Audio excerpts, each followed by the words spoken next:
ada hal-hal yang sulit dalam agama bukan berarti disuruh kita give up, bukan. Tapi disuruh kita untuk terus berusaha, jangan menyerah. Karena emang gak akan berhasil sekali, maksudnya kayak gitu. Kalau kalian pengen istiqomah sekali, gak akan berhasil. Coba lagi, gagal, ulangi lagi, gagal, ulangi lagi, terus aja. Sampai benar-benar sampai di level istiqomah. Kayak dulu kalau misalnya kita suka ngabisin waktu yang agak-agak kurang berkualitas sih, kayak main game gitu. Awal-awal main game kan langsung baru pertama main udah kalah ya. Terus nyoba lagi naik level, kalah. Nyoba lagi level 2 menang, level 3. Sampai akhirnya kita bisa tuntasin tuh game. Ini kenapa dalam urusan kayak gitu kita entertain, kita bisa begitu istiqomah, komitmen banget, kekeh gitu. Nah, dalam agama, dalam kebaikan, gak usah ngomongin istilah agama deh. Dalam kebaikan aja. Kalau kita bisa kekeh, kita bisa, pokoknya saya pengen banget jadi orang yang istiqomah dalam kebaikan-kebaikan. Maksud Allah, coba lagi.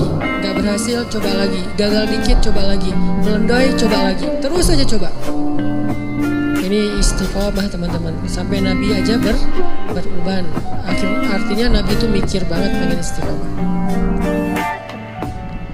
Kayak misalnya saya catat beberapa kebiasaan kita, kayak misalnya pas lagi reunian gitu ya, ketemu dengan muatan Tea. Kalau ketemu sama dia terus jadi pengen balikan gitu kan ya. Apalagi kalau pas ketemu tuh jadi kayak teringat, dia pakai baju yang dulu kita pas udahan dia pakai baju itu loh. Jadi kayak flashback, langsung balik lagi ke cerita-cerita dulu kita pernah jalan ke sini, dulu kita pernah seru-seruan, kita pernah gila-gilaan bareng, kita pernah apa segala macam gitu kan ya. Kayak hilang akal berdua, terus jalan kayak orang mabuk gitu di tengah jalan, tengah malam, terus teriak-teriak, terus marah-marah di bawah hujan gitu. Apa maunya kamu? Enggak, aku cuma pengen kamu. Udah rame gitu-gitu. Terus jadi kegoda nih pengen balikan. Nah, istiqomah adalah pokoknya saya udah azam, bertekad saya nggak akan balikan kecuali dengan cara halal. Itu istiqomah tuh. Dia kayak ngasih harapan lagi gitu. Mulai akun lo apa sih, gue pengen nge-follow. Mulai ada cari-cari harapan, ngasih-ngasih harapan gitu. Mulai caper-caperan, mulai basa-basi lagi. Ada sinyal-sinyal pengen balikan. Tapi kita tahu dia nggak mau serius. Arti seriusnya nggak pengen halal, cuman pengen seru-seruannya doang. Berarti istiqomah di sini adalah saya nggak bakalan balikan kecuali dengan saya terima nikahnya kamu. Kamu ambil deh cincinnya, pakai Bruno Mars lah pokoknya. Marry you. Kalau lo pengen balikan, ya udah ambil cincin ini, kita nikah aja. Terus habis itu kita bisa seru-seruan, gila-gilaan habis nikah. Nah, ini namanya istiqomah nih. Gak mau balikan kecuali dengan cara ya terhormat.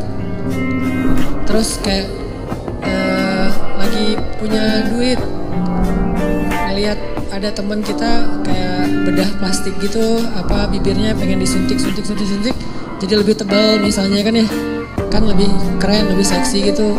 Gue berapa sih kalau mau pengen nebelin bibir? Oh cuman 7 juta.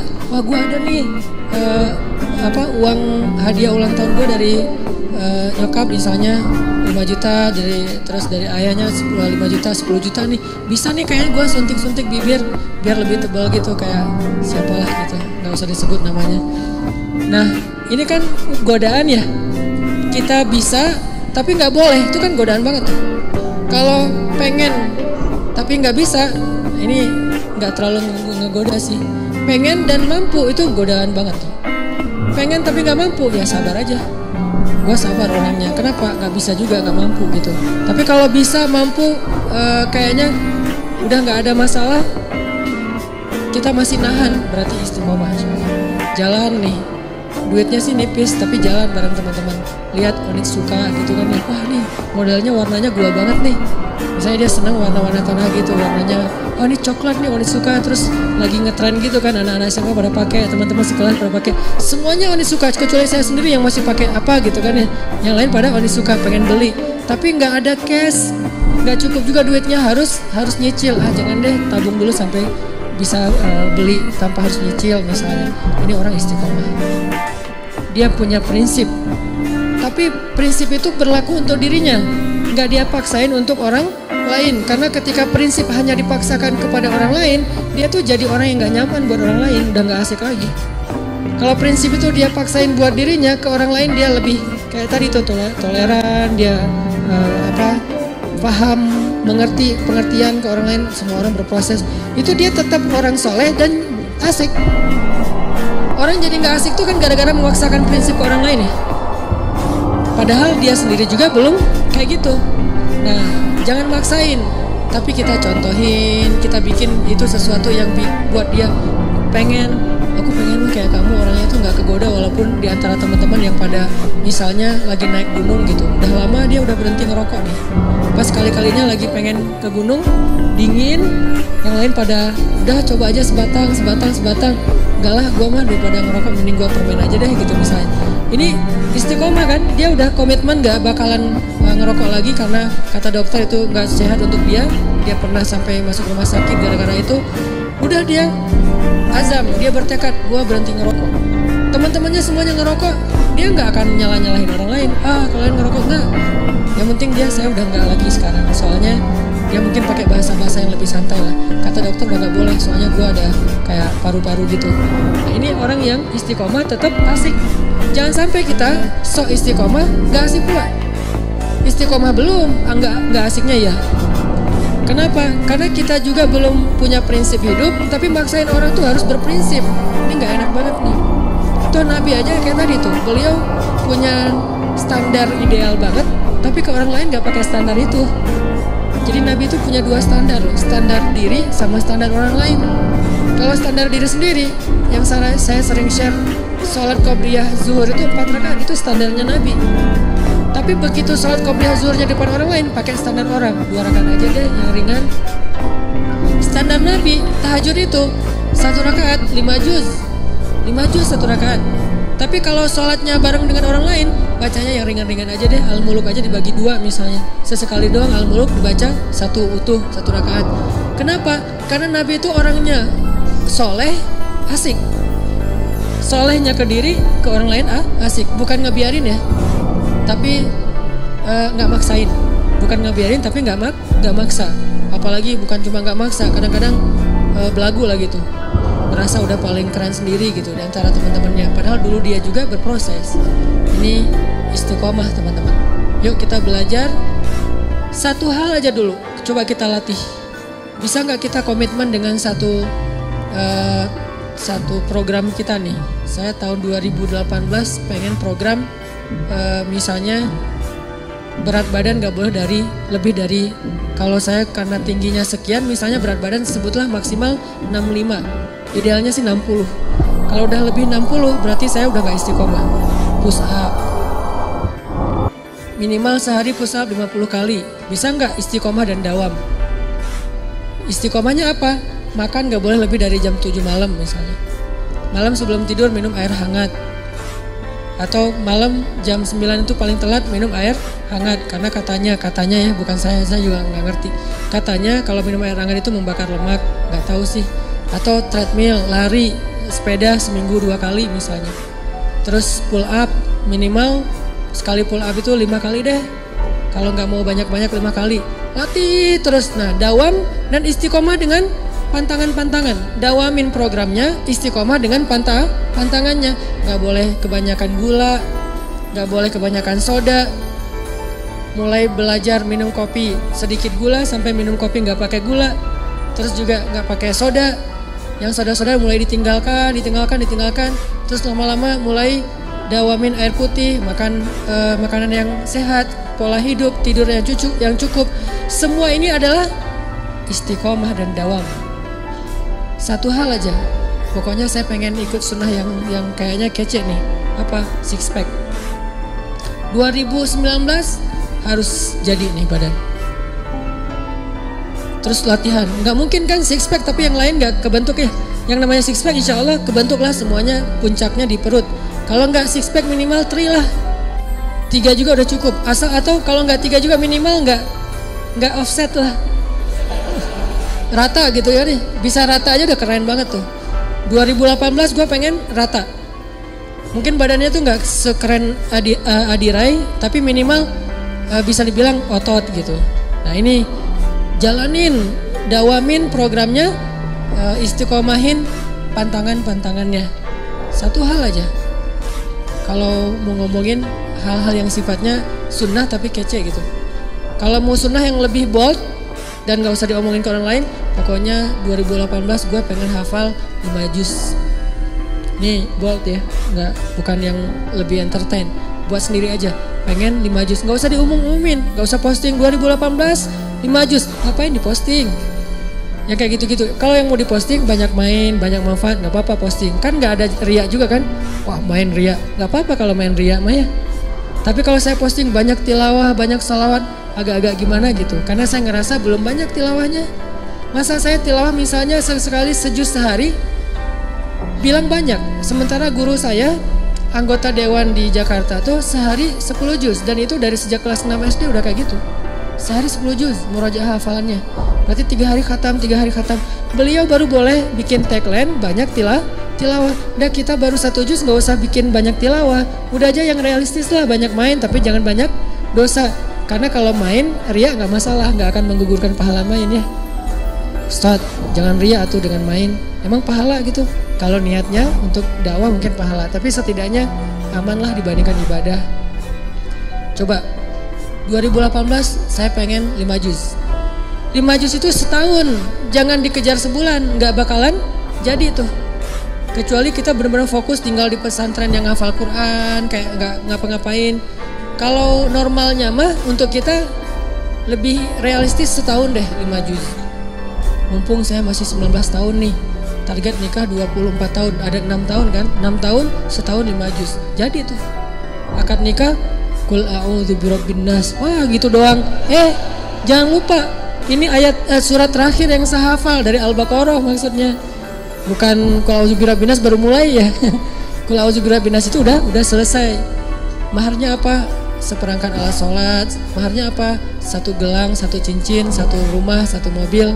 Ditutup dengan surat An-Nas. Daripada ditutup dengan surat Al-Baqarah, Alif Lam Mim misalnya. Surat An-Nas. An-Nas setelah dia menghafal dari Al-Fatihah sampai Al-Falaq, ditutup dengan An-Nas. Bisa tuh 6 tahun, setahun 5 juz, dibagi per bulan, dibagi lagi per hari. Itu dawam. Jadinya sedikit banget, enggak Ustaz, enggak keren ah. Keren kalau dawam. Kalau cuma sehari enggak keren emang. Tapi kalau dawam itu keren.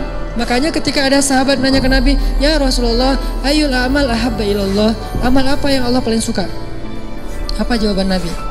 Adwa muha wa in qallat. Yang paling dawam walaupun sedikit. Yang paling dawam itu artinya konsisten. Kalau istiqomah itu artinya komitmen. Yang paling dawam walaupun sedikit. Sedikitnya misalnya coba 5 juz bagi setahun, saya belum pernah bagi. Anggap aja sehari ngafalnya cuma 2 baris atau 3 baris. Sehari cuma 3 baris, nggak seru kurang keren. Teman-teman saya tuh sehari 1 halaman. Jangan lihat sekarang, lihat setahun. Ketika itu sudah dawam, itu jadi keren di mata Allah. Malah kata Nabi itu amal yang Allah suka banget. Coba bikin program, gak usah banyak-banyak, tapi targetnya dicicil. Jadi bikin program cicilan, jangan bikin program cash dalam amal soleh. Saya pengen nyicil hafal Quran, saya pengen nyicil tahajud. Gimana nyicil tahajud? Mulai dari target saya tahun ini tahajudnya lengkap 11 rakaat, dimulai dari jam 3. Nyicilnya dari jam 4:04. Kan azan jam 4 misalnya 30. Ada waktu 15 menit. Salat tahajud apa Ustaz? Witir dulu 1 rakaat. Beberapa minggu, asal bisa dawam aja nih 2 minggu, setiap malam bisa witir 1 rakaat, itu keren loh. Daripada semalam 11 rakaat 3 juz, besok enggak, sebulan kosong, enggak gitu.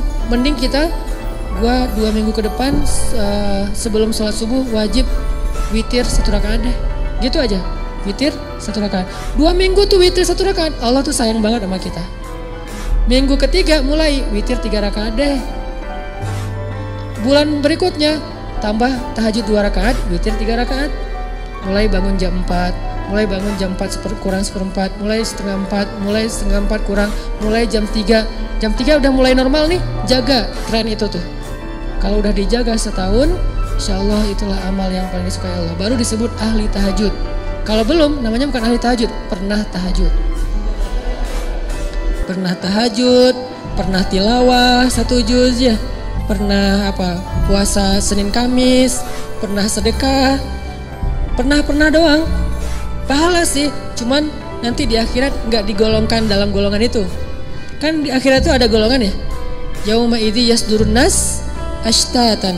Ashtatan itu artinya kelompok-kelompok. Masing-masing ada komunitas. Nanti di akhirat itu ada komunitas subuhan, ada komunitas tahajudian. Ada komunitas sedekah, ada komunitas kayak duha gitu. Nah, ada orang yang di komunitas mana aja dia ikut.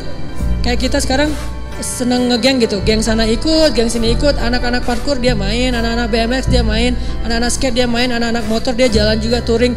Artinya kan dia gaul banget ya. Karena semua bisa, BMX bisa, parkour bisa, skate bisa, mau motoran bisa.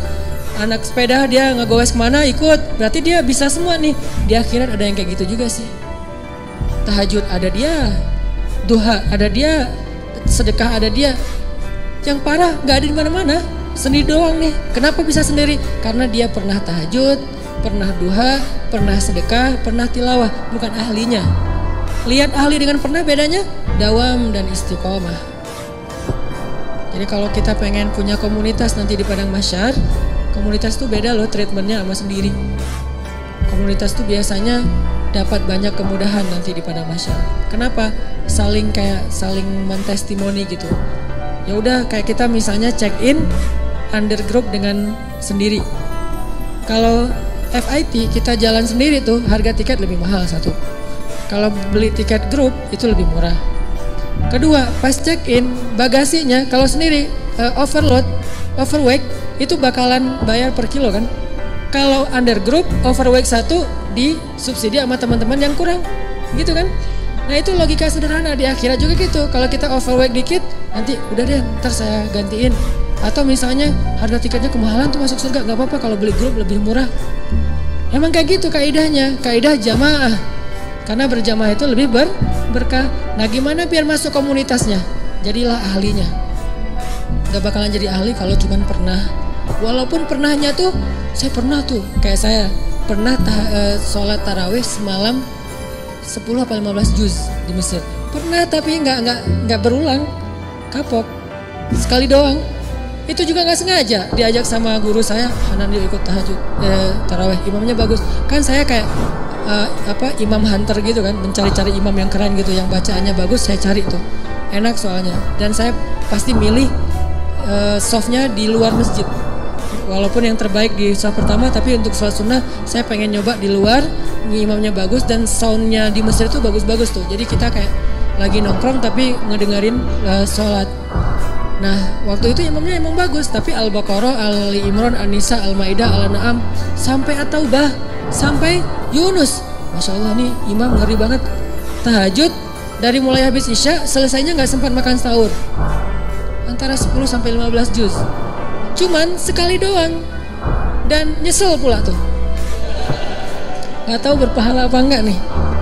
Nyeselnya kayak saya jadi pas saya baca cerita Abdullah bin Mas'ud yang sholat di belakang Nabi terus dia kayak nyesel gitu, saya kebayang karena saya juga pernah ngerasain kayak gitu. Sholat di belakang Nabi nih Abdullah bin Mas'ud. Pertama enak lama-lama, kok lama banget nih nggak sujud, nggak ruku. Lama-lama Abdullah mengatakan tahu gini saya nggak akan ikut dari awal. Dia ngebatin kayak gitu. Saya juga kayak gitu pas saat tahajud. Tahu gini saya nggak mau ikut sama Syekh. Pas pulang gimana Hanan? Besok lagi, aduh nggak enak badan Syekh. Nggak mau lagi seumur-umur. Sampai sekarang kalau dibawa lagi ke Mesir nggak mau saya. Kenapa? Nggak kuat. Bayangin tahajud dari Isya sampai menjelang sahur. Dan sahur di Mesir itu bukan imsak kayak kita. Sahurnya batasannya tuh azan subuh. Jadi udah deket azan subuh, kita pas habis witir itu makan itu udah kayak orang lapar banget karena bentar lagi azan subuh. Saking full semalaman sholat. Nah ini namanya bukan ahli tahajud. Pernah tahajud 10 juz, minimal pernah lah. buat jadi bahan ceramah doang gitu. Ya gue pernah loh sholat tahajud 10 juz padahal cuma sekali doang. Nah itu juga gak sengaja dan nyesel lagi. Kalau orang yang di masjid itu, nah itu baru keren. Kakek-kakek yang udah berapa tahun, kayak udah 10 tahun kayak gini. Nah itu namanya ahli tahajud dengan model Rasul. Itu beneran. Nanti insya Allah mungkin kita berhusnuzon, dia bakalan masuk komunitasnya Rasulullah. Foundernya tuh Rasul. Terus anggotanya tuh orang-orang yang tahajud kayak Ibnu Abbas, Abdullah bin Zubair, kayak gitu-gitulah anggota-anggotanya, termasuk yang di masjid Sayyidah Zainab nama daerahnya. Masjid Sayyidah Zainab itu kalau kayak saya yang cuma pernah sekali nggak masuk komunitas. Tapi berpahala nggak? Kalau ikhlas tetap berpahala. Pahala sama komunitas tuh beda. Pahala itu reward, kalau komunitas itu kayak dapat satu anggota, tanda anggota tuh, bukan reward doang. Jadi tanda anggota dan beda nanti treatmentnya di akhirat. Dawam istiqomah. Istiqomah di sekolah tuh teman-teman semuanya punya pasangan, pacaran gitu lah. Kita istiqomah sendiri, kan keren ya. Soalnya nggak ada yang mau misalnya. Pengalaman. Alhamdulillah saya belum pernah pacaran. Sekali-kalinya cuma LDRan dan itu gak penting-penting amat. Cuman kayak email-emailan doang, cuman say hi doang. Terus apalah, udah di Mesir tuh LDRan. Itu juga gak lama, cuma beberapa bulan diputusin. Langsung tawaf Sungai Nil gitu kan. Sekali-kalinya diputusin, kan berat banget tuh. Alhamdulillah gak pernah pacaran yang kayak sentuhan, jalan bareng tuh gak pernah. Kenapa? Alhamdulillah gak ada yang mau. Lo mau nggak sama gue? Nggak, males banget. Lo mau nggak? Nggak, males banget. Semuanya males banget. Ya udah deh, gue sendiri aja. Alhamdulillah. Gara-gara nggak pernah, jadi kayak jadi ada obsesi yang terpendam gitu kan. Pokoknya saya pengen pacaran yang gila-gilaan. Terwujud setelah halal. Makanya bisa habis-habisan, bisa totalitas, bisa kemana-mana. Pokoknya pengen ngabisin waktu pacaran aja deh berdua. Nah ini artinya istiqomah. Walaupun penyebabnya kadang-kadang emang nasib sih. Istiqomahnya nasib. Kenapa nggak pacaran tadi? Nggak ada yang mau, nggak menarik, nggak berprestasi, nggak tajir juga, nggak keren dulu. Sekarang juga enggak gitu ya, sombong. Nah artinya teman-teman bisa nggak nih di SMA nih, anak-anak SMA ya, apalagi yang masih SMA. Teman-teman yang lain tuh kayak semuanya pada punya pasangan gitu. Kalau misalnya pas liburan sekolah jalan kemana, terus di bangkunya ada nama dia masing-masing ditulis di bangku gitu. Kita bangku kosong gitu kan ya, rapi banget bangkunya, nggak ada tulisan siapa-siapa gitu. Nah ini namanya istiqomah. La tahzan, jangan khawatir kalau kita istiqomah. Kenapa? Orang yang istiqomah itu kan identiknya kadang-kadang dia kayak kesepian ya, sendiri, nggak punya teman. Terutama ketika dia hidup di lingkungan yang lain pada seru-seruan, dia sendiri yang nggak seru. Akhirnya kayak nggak dilibatin. La tahzan kalau kita ngerasa sendiri. Kenapa? Nahnu awliya'ukum fil hayati dunya wa fil akhirah. Kata Allah, kami akan nemenin kamu. Kami, bukan saya, kami. Siapa kami? Allah dan para malaikat. Cuman kita nggak ngelihat doang. Tapi sebetulnya kita tuh punya geng. Ketika kita istiqomah itu, kalau kita ngerasa gara-gara istiqomah jadi sendiri, la tahzan, jangan khawatir. La tahzan, jangan berkecil hati. La tahzan, jangan sedih. Nahnu awliya'ukum fil hayati dunya. Kami temenin kamu di dunia dan nanti kami temenin kamu di akhirat. Allah yang janjiin bakalan nemenin kita.